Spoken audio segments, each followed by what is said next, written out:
قد أفلح من أسلم ورزق كفافا وقنعه الله بما آتاه.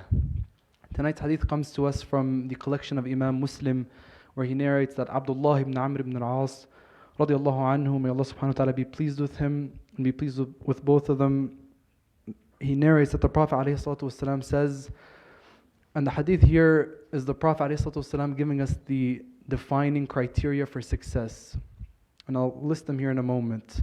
This isn't necessarily a recipe for success. It's not something that we can follow, a checkbox, so to speak, where you can do 1, 2, and 3 and be a successful Muslim. It's more so a mindset shift on how we actually define success for ourselves as Muslims relative to how the world defines it.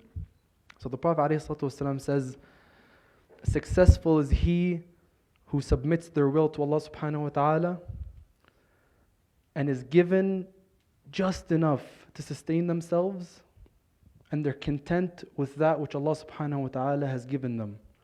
And these are the three criteria, the three defining criteria that the Prophet ﷺ defines as how we should see success. So the first one is submitting our will to Allah subhanahu wa ta'ala. A lot of the misery that we experience as humans comes from this gap between what our reality actually looks like and what we envision our reality to be. So when we have a vision, a certain vision for how we want our reality to look like, I want something specific, I want my life over the next year to look a certain way, but then it goes the complete opposite direction. The gap between those two realities could be a breeding ground for a feeling of misery. Islam, submitting our will to Allah subhanahu wa ta'ala, bridges that gap, and it gets those two realities to overlap, where we envision our reality to be a certain way, but we don't get it as we had expected. We get it in a different way, but you accept that reality. As Allah subhanahu wa ta'ala has decreed it, you accept that the infinite wisdom behind that decision for your life is the best decision for your life, and you accept it. And that's you submitting your will to Allah subhanahu wa ta'ala, where no matter how your life unfolds, in contrast to how you were expecting it, you're accepting of that reality. And that's the first criteria for being a successful Muslim, is someone who submits their will to Allah subhanahu wa ta'ala and accepts every reality that they live. And this is the foundation of Islam altogether. It's called Islam for that reason, submitting your will to Allah subhanahu wa ta'ala. The second criteria is وَرُزِقَ كَفَافًا, and that's being given just enough to sustain yourself. And here the Prophet ﷺ praises enough, having just enough sustenance to sustain yourself and your family. He doesn't praise abundance, he doesn't praise excess. In a different hadith he says, مَنْ أَصْبَحَ مِنْكُمْ آمِنًا فِي سِرْبِهِ مُعَافًا فِي جَسَدِهِ عِنْدَهُ قُوتُ يَوْمِهِ فَكَأَنَّمَا حِيزَتْ لَهُ الدُّنْيَا. Whoever wakes up in the morning, they're safe and comfortable in their abode, they're healthy in their bodies, and they have just enough to sustain themselves, it's as if they have the entire world. And it comes down to perspective, really. It isn't, because what's enough for me isn't the same as for you. It's different for everybody. And this comes to the third point, which is contentment. How you feel about that sustenance and the feeling that you get towards it. Rida, or qana'a, is accepting, and it links to the first one, is accepting that which Allah subhanahu wa ta'ala has given you as enough and more than enough.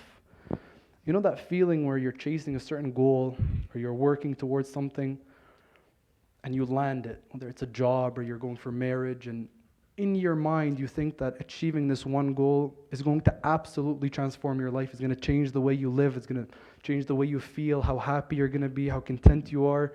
And that's how it is in our minds. And then you hit that checkpoint, and then you feel high for a week maybe, and then you just return to baseline again.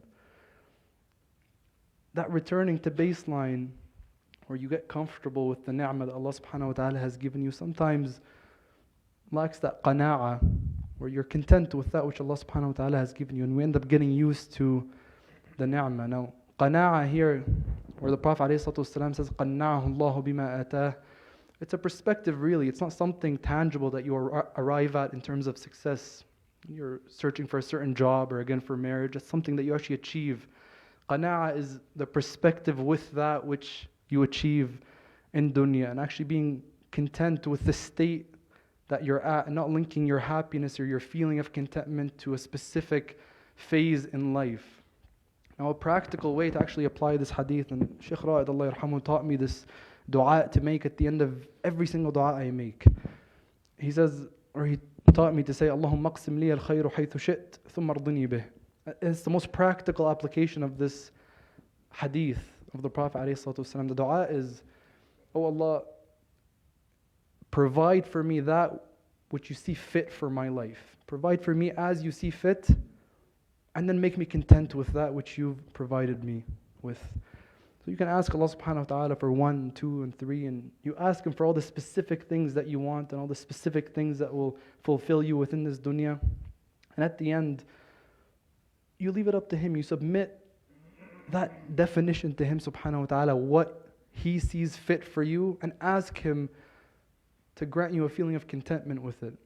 And again, this hadith rather is a shift in our perspective of what success actually looks like, because we constantly ask Allah subhanahu wa ta'ala for these things in dunya, which isn't wrong, of course. We ask Him subhanahu wa ta'ala to grant us different things, but it's how we feel about them, and that we should be asking Allah subhanahu wa ta'ala for a feeling of contentment with these blessings that He could provide for us.